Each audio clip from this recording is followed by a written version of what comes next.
Hello my dear friends, welcome back to my channel. एक बार फिर से पूजा एकेडमी में आप सभी का स्वागत है। और आज की क्लास में राही कहानी की जो महत्वपूर्ण पंक्तियां हैं वो आज मैं इसमें डिस्कस करने वाली हूं। तो ये आज हमारी क्लास महत्वपूर्ण पंक्तियों के लिए है। राही कहानी सुभद्रा कुमारी चौहान के द्वारा लिखी गई है और ये कहानी 1947 में लिखी गई थी, जब हमारा भारत देश आज़ाद हुआ था। और लास्ट जो क्लास थी उसमें मैं राही कहानी के A to Z जो क्वेश्चन थे, लाइन टू लाइन क्वेश्चन मैं डिस्कस कर चुकी हूँ। आप उस क्लास को भी देख लेना, क्योंकि पहले हम कहानी वाली जो यूनिट है, यूनिट 7 को कवर करने वाले हैं। तो आप भी अगर UGC नेट एग्ज़ाम के लिए हिंदी सब्जेक्ट से प्रिपेयर कर रहे हैं जून के लिए, तो ये क्लास हमारे लिए महत्वपूर्ण होने वाली है। और मैंने यूनिट 4 का भी सिलेबस डाल दिया है।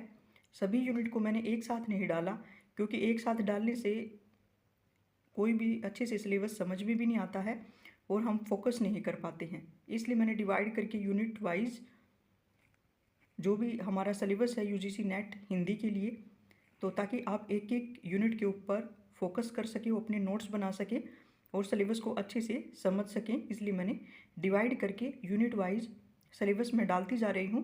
तो मैं पूरी 10 यूनिट को डाल दूँगी, तो आप सिलेबस को भी चेक कर सकते हैं मेरे यूट्यूब चैनल पर।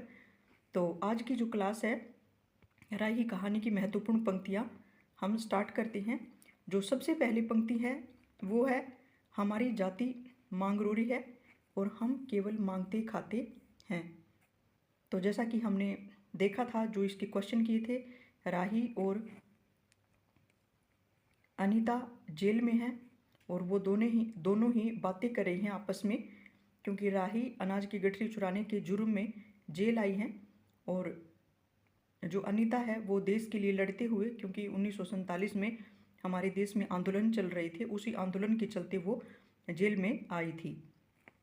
तो हमारी जाति मांगरोरी है, तो ये राही की कहानी, राही की पंक्ति है, राही कहानी की ये पंक्ति है और राही इसमें मुख्य पात्र में है। तो हमारी जाति मांगरोरी है। मांगरोरी का अर्थ है कि मांगने वाली। तो नेक्स्ट हमारी जो पंक्ति है, बच्चे भूख से तड़प रहे थे। तो ये जो पंक्ति है छोटी सी है, लेकिन आ सकती है, पूछा जा सकता है कि ये कौन सी कहानी की है और किसकी है। तो ये राही की पंक्ति है। उसके बच्चे भूख से तड़प रहे थे और वो मांगने वाली जाति से बिलोंग करती थी, तो उसको उस दिन कुछ भी मिला नहीं और उसके बच्चे भूख से तड़प रहे थे। इसीलिए राही ने नाज की गठरी को चुरा लिया था और उसी जुर्म में वो जेल में आई हुई थी। नेक्स्ट जो हमारी पंक्ति है, फिर तूने कहा नहीं कि बच्चे भूखे थे इसलिए चोरी की। संभव है कि इस बात से मजिस्ट्रेट कम सजा देता। तो जो अनीता जेल में आई हुई थी आंदोलन के लिए, क्योंकि उस समय हमारा भारत देश आज़ाद हुआ था, तो ऐसे आंदोलन पहले चल रहे थे, आज़ादी के आंदोलन जो भी हैं। तो अनीता ये बात कहती है राही से, तो कि तूने कहा नहीं कि मेरे बच्चे भूखे थे इसलिए मैंने चोरी की है। तो ये अनीता की पंक्ति थी। तो नेक्स्ट हमारी जो पंक्ति है, जेल में उसे मारा था और अस्पताल में वह मर गया था। तो यहाँ पे जो ये पंक्तियाँ हैं, अनीता की और राही की बातचीत चल रही है, जेल में बैठे बैठे वो बातें कर रही हैं। तो अनीता बाद में पूछती है उसके पति के बारे में, तो राही बताती है कि जेल में उसे मारा था, जेल में उसको पीटा गया था और अस्पताल में वह मर गया था, यानी उसको इतना पीटा गया था। तो ये राही बता रही है अनीता से। तो ये राही की पंक्ति है।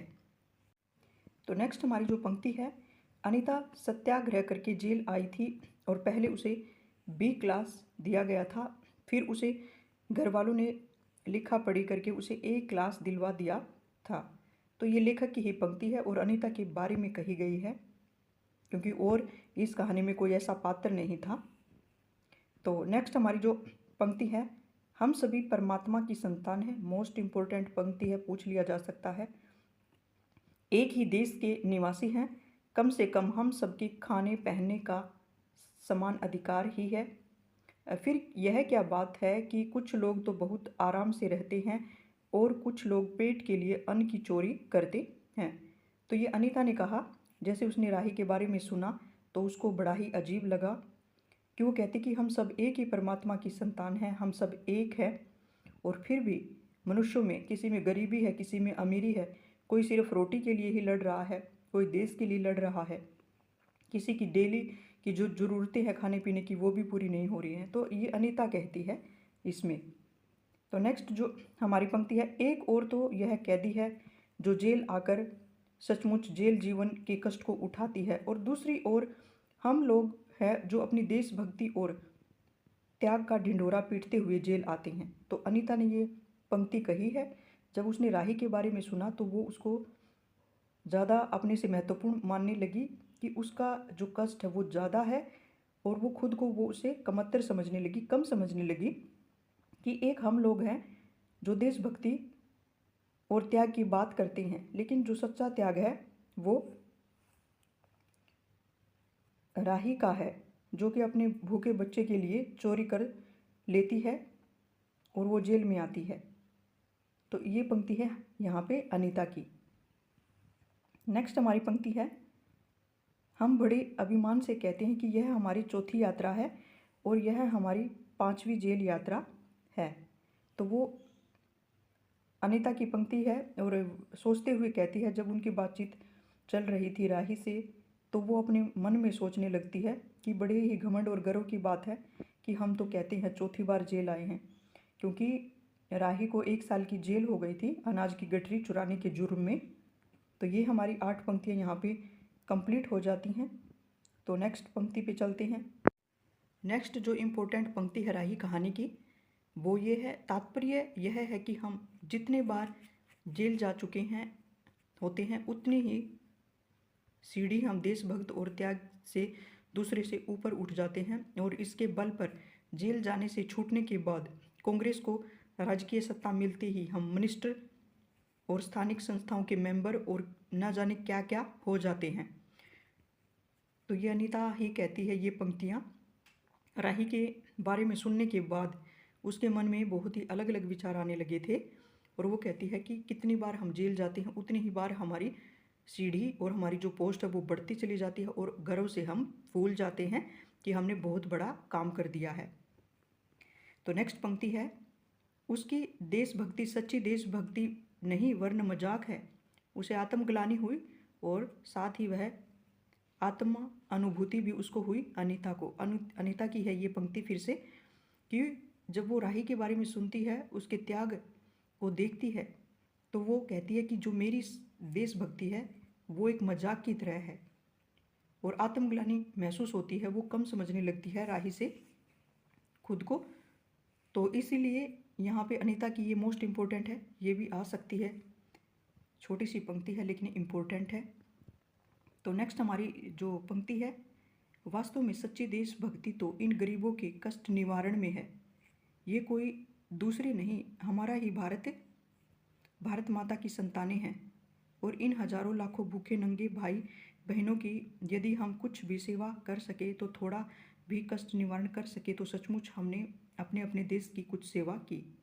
तो यहाँ पे सच में बहुत अद्भुत पंक्ति है ये। तो अनीता ने महसूस किया कि सबसे जो सच्ची देशभक्ति है वो तो गरीबों के कष्ट निवारण में है, गरीबों की सेवा करने में है, उनकी मदद और सहायता करने में है, जिनके लाखों भूखे नंगे बच्चे हैं, भाई बहनें कितने हैं। तो ये अनीता की पंक्तियाँ है, बहुत ही महत्वपूर्ण पंक्ति है, और इसने बहुत ही अच्छी बात कही है कि सच्ची देशभक्ति एक दूसरे की मदद करने में है, एक दूसरे का सहयोग करने में है। तो नेक्स्ट हमारी जो पंक्ति है, किसानों की दुर्दशा से हम सभी थोड़े बहुत ही परिचित हैं, पर इन गरीबों के पास तो न घर है न द्वार है, अशिक्षा अज्ञान का इतना गहरा पर्दा इनकी आंखों पर है कि होश संभालते ही माता पुत्री को और सास बहू को चोरी की शिक्षा देती है।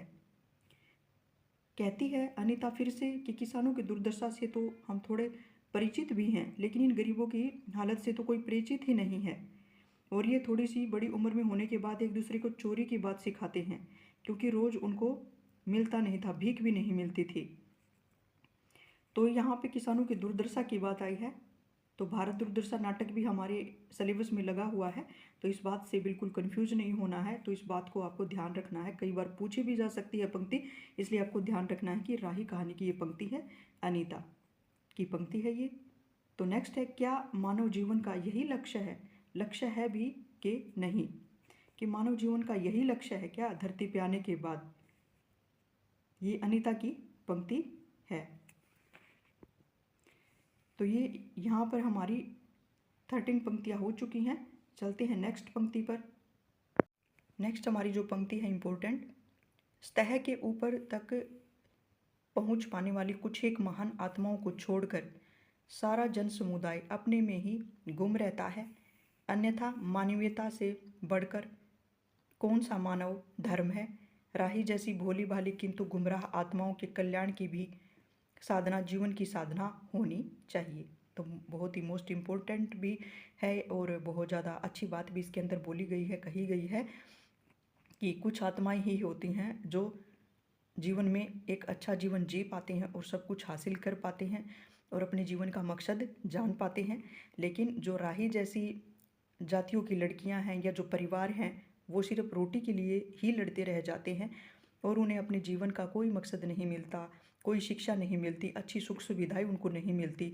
तो यहाँ पर अनीता ने कही है, तो ये सब वो बताती है कि मानव धर्म से बढ़कर कौन सा धर्म है। यानी कि वो जो अनीता जेल में गई थी, वो किन के लिए गई थी? अपने भारतीयों के लिए। लेकिन जब भारतीय रोटी ही नहीं खा पा रहे हैं तो उस आंदोलन का क्या ही फ़ायदा, या उस आज़ादी का भी क्या फ़ायदा जब एक मनुष्य रोटी ही नहीं खा पा रहा है। क्योंकि रोटी और जल जीवन की बहुत ही महत्वपूर्ण आवश्यकता है जो हर किसी मनुष्य के लिए डेली ज़रूरी होती है। तो ये अनीता की पंक्ति है, बहुत ही गहरी पंक्ति है। तो अनीता का हृदय परिवर्तन हो गया था एक राही को जेल आने के बाद। तो इस कहानी में बहुत ही अच्छी बात लिखी गई है। तो नेक्स्ट हमारी जो पंक्ति है, रात में उसने सपना देखा कि जेल से छूटकर वह इन्हीं मांगरोरी लोगों के गांव में पहुंच गई है और वहां उसने एक छोटा सा आश्रम खोल दिया है। तो जब से अनीता की राही से बात हुई है, वह सपनों में भी उन्हीं को देखने लगी थी कि उसने उनके गांव में जाकर एक आश्रम खोल दिया और आश्रम में उनके बच्चे पढ़ने लिखने लगे थे और जो भी स्त्रियां थी सूत काटने लगी थी और जो बंदे थे, जो मनुष्य आदमी थे, वो सूत काटने और धागा बनाने लगे थे और उनके बच्चे पढ़ने लिखने लगे थे और बहुत सारे मनुष्यों का जीवन वहाँ पे बदल गया था। ये सब कुछ सपने में देखती है अनीता। तो ये अनीता की पंक्ति है। तो नेक्स्ट पंक्ति है हमारी, आप घर जाने के लिए तैयार हो जाइए, आपके पिता बीमार हैं, आपको बिना शर्त के छोड़ी जा रही हैं, आप बिना शर्त के छोड़ी जा रही हैं। तो स्त्री जेलर कहती है अनीता से लास्ट में कि उसको छोड़ दिया जाता है। और जो हमारी अंतिम पंक्ति है, अनीता अपने स्वप्न को सच्चाई में परिवर्तित करने की एक मधुर कल्पना लेकर घर चली गई।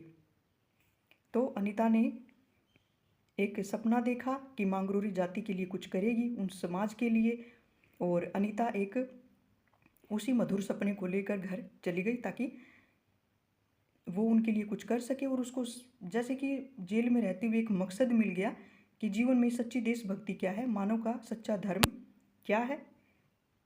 तो बहुत अच्छी थी कहानी, मुझे बहुत अच्छी लगी। लेकिन और ज़्यादा अच्छी मुझे तब लगती तब कि अनीता जेल से बाहर जाने के बाद राही को भी छुड़ा लेती। ये बात भी अगर लेखक इसमें शामिल करता तो एक बहुत ही बढ़िया कहानी जिसका अंत बहुत ही अच्छा हुआ।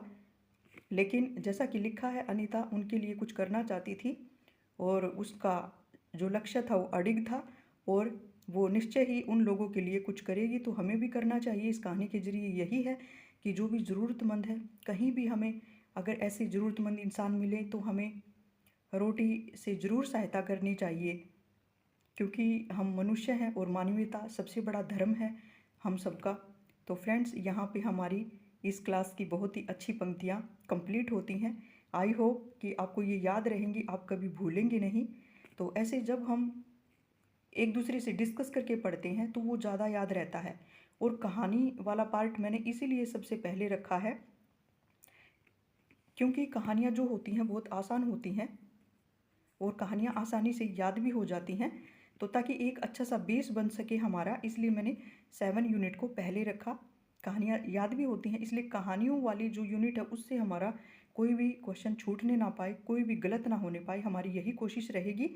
तो आज की यही पंक्तियाँ थी इम्पोर्टेंट। तो नेक्स्ट क्लास में मैं नेक्स्ट कहानी के साथ फिर से हाजिर होती हूँ। तब तक आप पढ़ते रहिए, बढ़ते रहिए, और कोई भी आपका डाउट है कमेंट बॉक्स में आप लिख सकते हैं, तो मैं आपका रिप्लाई ज़रूर दूंगी। तो मिलते हैं नेक्स्ट क्लास में नेक्स्ट कहानी के साथ, एक नए लक्ष्य के साथ। तब तक के लिए थैंक्स।